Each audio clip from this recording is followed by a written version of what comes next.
శ్రీ గురు చరణ కమలేభ్యో నమః. ఆషాఢ శుక్ల ఏకాదశి, పద్మ ఏకాదశి, దీనిని హరిశయని ఏకాదశి అని కూడా అంటారు. ధర్మరాజు శ్రీకృష్ణ భగవానునికి నమస్కరించి, ఓ కేశవ, ఆషాఢ శుక్ల పక్షాన వచ్చు ఏకాదశిని ఏమంటారు? దాని అధిదేవత ఎవరు? దానిని ఆచరించే విధానమెలా? నాకు తెలుపవేడిదనని ప్రార్థించగా, ఇది విని కృష్ణ భగవానుడు ఇట్లనెను, ఓ ధర్మరాజా, పూర్వము నారదుడు తన తండ్రి అయిన బ్రహ్మదేవుని అడగగా బ్రహ్మ నారదునికిచ్చిన సమాధానమే నీకు తెలిపెదను అని. ఈ ఏకాదశి పేరు పద్మ ఏకాదశి. ఇది మిక్కిలి ప్రసిద్ధమైన హరివాసరము. దీనిని ఆచరించటం వలన అన్ని పాపములు నశించును, అంతేకాక కోరిన కోరికలు నెరవేరును. ఈ ఏకాదశి ఉండని వారికి నరకమే అర్హమైన చోటు. ఎవరైతే హరిభగవానుని కృప పొందాలనుకుంటారో వారు ఈ ఏకాదశి ఉపవాసం చేస్తే తప్పనిసరిగా వారిపై భగవానుని కృప కలుగుతుంది. ఈ ఇతిహాసము విన్నంత మాత్రాననే సకల పాపాలు తొలగిపోతాయి. ఆ కథను ఆలకింపమని ఇలా చెప్పనారంభించారు. ప్రసిద్ధమైన సూర్యవంశమున మాందాతను చక్రవర్తి కలడు. అతడు సత్యసంధుడు, ప్రజలను కంటికి రెప్పవలే కాపాడుచుండెను. అతని పరిశుద్ధత వలనను వేదాంతములను అనుసరించిన ప్రవర్తన చేతను అతని రాజ్యాన కరువు కాటకాలు లేవు. ఎట్టి దుర్భిక్షము గాని ఆదివ్యాధులు గాని లేవు. ప్రజలు ఆనందంగా సుఖశాంతులతో నివసిస్తున్నారు.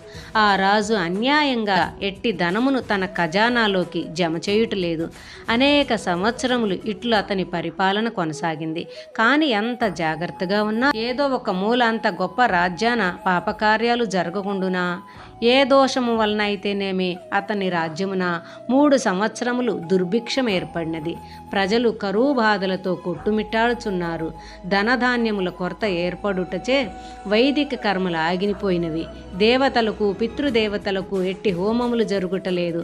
వేద పఠనము కుంటుపడినది. ప్రజలు రాజసభకు ఏతెంచి, రాజా, మీరు మమ్ము దయతో కన్నబిడ్డల వలె ఎట్టి బాధలు పడకుండా కాపాడుచున్నారు.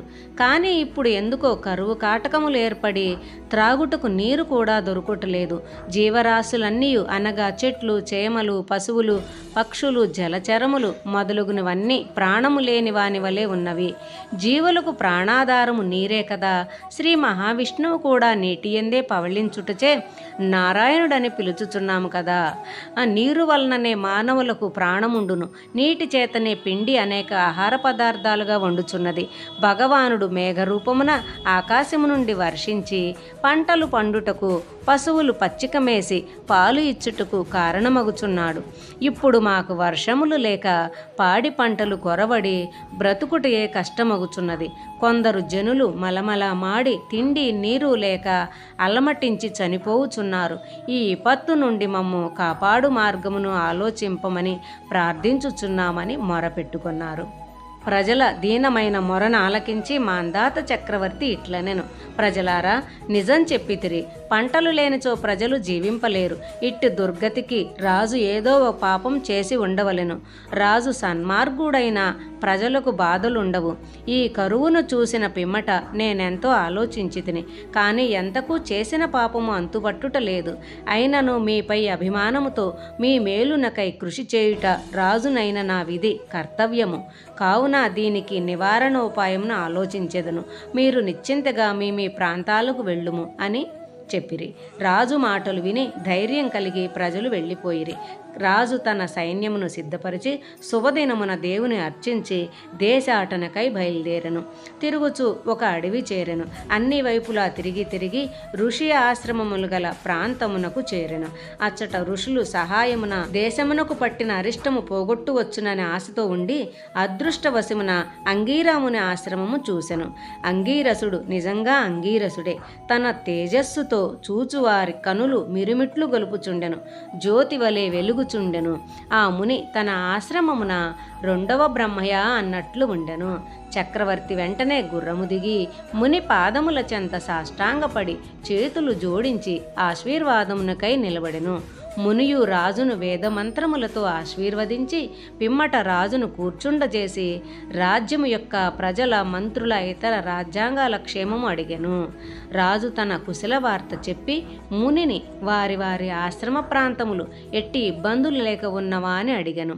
సమాధానము చెప్పి అంగీరసుడు రాజును ఇట్టి కష్టతరమైన ప్రయాణం ఎలా చేయవలసి వచ్చింది అని అడుగగా రాజు మునితో తన రాజ్యమున గల కాటకమును గూర్చి చెప్పి తను ఏ పాపము చేసెనో దీనినెట్లు నివారింపవీలగునో తెలుపవలసిందని ప్రార్థించెను. అప్పుడు అంగీరసుడు రాజుతో, ఓ రాజా, ఇది సత్యయుగము. ధర్మము 4 పాదములా నడుచును. వర్ణాశ్రమ ధర్మములు పాటింపబడును. ఈ యుగమున బ్రాహ్మణులు యజ్ఞయాగాదులు జపములు చేయు అర్హులు. అట్టి ద్విజులు పూజనీయులు.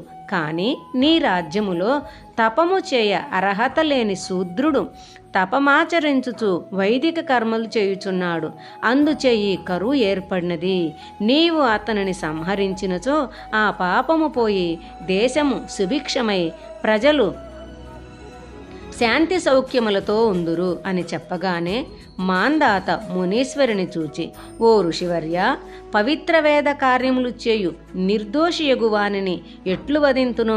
నాకు వేద సమ్మతమైన పరిష్కార మార్గము సెలవిమ్ము అని అడిగాను.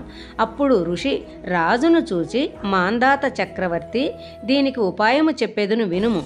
ఆషాఢమాసమున శుక్లపక్షమున వచ్చు ఏకాదశి నాడు పూర్తి ఉపవాసముండుము.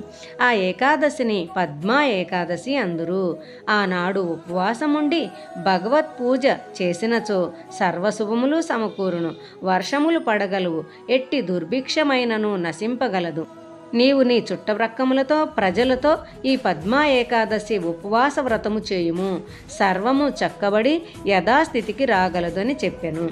ముని మాటలు విని రాజు సంతోషించి ఆయన వద్ద భక్తితో సెలవు తీసుకొని రాజధానికి చేరెను.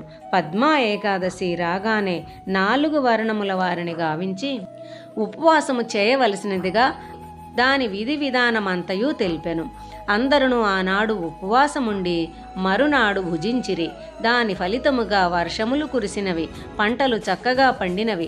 ఋషికేశుని దయచే ప్రజలు ఎట్టి ఈతి బాధలు లేక సర్వసౌఖ్యములతో ఉండిరి. కావున నారద, పద్మా ఏకాదశి ప్రాశస్త్యమట్టిదని బ్రహ్మ నారదునికి తెలిపిన విధమునే శ్రీకృష్ణ భగవానుడు ధర్మరాజునకు తెలిపెను. ఏకాదశి నుండి చాతుర్మాస వ్రతం ఆరంభమవుతుంది. శ్రావణమాసం, భాద్రపదం, ఆశ్వీజం, కార్తీక మాసంలో ఈ 4 మాసములు చాతుర్మాస వ్రతం అంటారు. ఈ శ్రావణ మాసం మొదటి నెల ఆకుకూరలు నిషిద్ధం. 2వ నెల భాద్రపదం పెరుగు మజ్జిగ నిషిద్ధం. 3వ నెల ఆశ్వీజ మాసం పాలు పాల పదార్థాలు నిషిద్ధం. 4వ నెల కార్తీక మాసంలో అన్ని రకాల పప్పు దినుసులు, సాధారణ ఉప్పు, వంకాయ, సొరకాయ, బెల్లము, నూనె, అన్ని రకాల మసాలాలు నిషిద్ధం. ఎవరైతే ఈ చాతుర్మాస వ్రతాన్ని ఆరంభించి ఆ భగవానునికి పూజిస్తారో వారికి తప్పనిసరిగా ఆ గోలోకధామం ప్రాప్తిస్తుంది. ఈ యొక్క పద్మా ఏకాదశి ప్రాశస్త్యం అట్టిది. జై శ్రీరాధే.